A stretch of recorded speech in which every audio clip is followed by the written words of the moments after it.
alarm associated with it.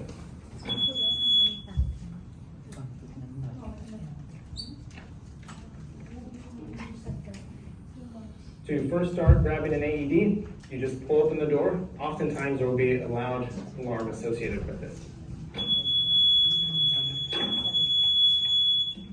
Turn the device on. It's going to talk to you in a loud voice, and it's going to tell you what to do.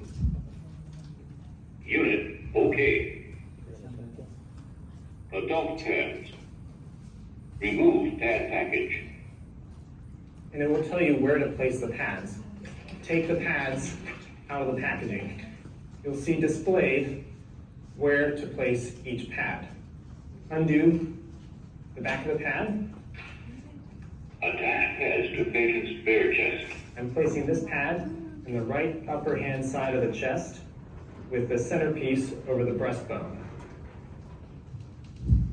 Then, with that in place, I take the other pad, take the sticky off, and again, following the diagram, this is then going to fold over onto the lower left-hand side of the chest.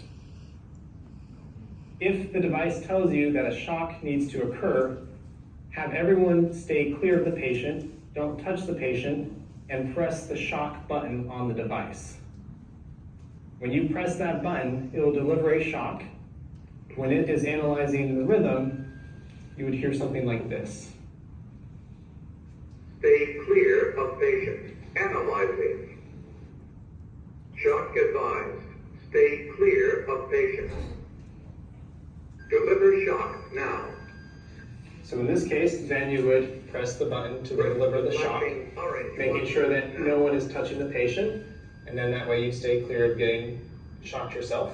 Shock delivered. You press the device. Begin CPR. It delivers the shock, and then again afterwards, if you know CPR, you can go back to doing CPR. This device provides the area where you should be doing CPR. This little circle with the diagram Start is CPR. where you can do CPR. So on this patient, Push harder. Push harder. Good compressions. this AED gives you feedback on your compressions to make sure you're doing it at a correct rate and a correct depth, which can be very helpful.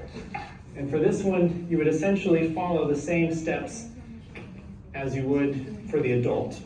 You can use adult pads in a pinch if you need to by placing one side on the front of the chest and then the second pad on the rear of the chest.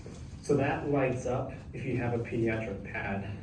If you have access to pediatric pads and it's a pediatric patient, try to use those pads though, because when you plug those pads into the device, it tells the device that this is a child, and so it will change the amount of electrical shock that's delivered. Just use the adult if that's all you have access to. The device will determine an initial rhythm, and if it believes that a shock is needed, then it will tell you to give a shock. If the initial underlying rhythm does not need a shock, then the device will tell you to start CPR. There are a couple different ways to perform CPR on a child. We're going to be doing a 2-finger push into the chest like this. Another method is to grab the child around and use your thumbs. If you know how to perform pediatric CPR, then go ahead and do that. You'll do it for 2 minutes. The AED will tell you when to stop doing CPR and get your hands off the chest so that it can analyze the underlying rhythm. If a shock is advised, the AED will tell you to do it, and you'll deliver the shock by pressing the button as we went over. And then just like with the adults, after you deliver the shock and you know how to do CPR, then go ahead and continue to do CPR for the next 2 minutes. Okay, so